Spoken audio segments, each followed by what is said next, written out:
முற்றிலுமாக காவல்துறை கோமாவில் சென்று கொண்டிருக்கிறது. முதலமைச்சருடைய கட்டுப்பாட்டில் இல்லை.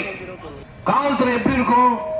அங்கங்கே நடக்கின்ற குற்ற சம்பவங்களை முன்கூட்டியே அறிந்து அரசுக்கு தகவல் கொடுக்கின்ற அறிக்கையாக கொடுக்கின்ற வேலை உளவுத்துறையுடைய வேலை. தன்னுடைய பணியை மறந்து முற்றிலுமாக செயலிழந்திருக்கிறது.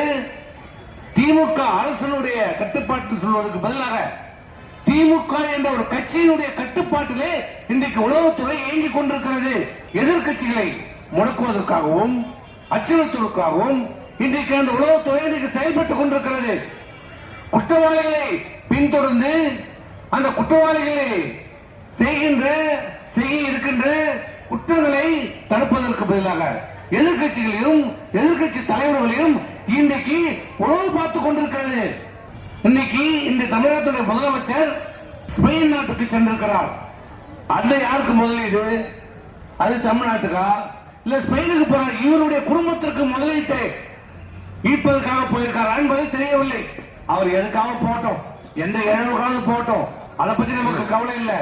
ஆனால் உளவுத்துறையினுடைய ஐஜிக்கு என்ன வேலை?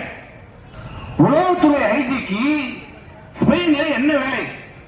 ஸ்பெயின் நாட்டில் பிரதம மந்திரி உணவு பார்க்க போறாரு. அவரு அங்க உணவு பார்த்து இங்க தமிழ்நாட்டோட முதலமைச்சர் அந்த ஸ்பெயின் நாட்டில் போய் நடவடிக்கை எடுக்க போறாரா?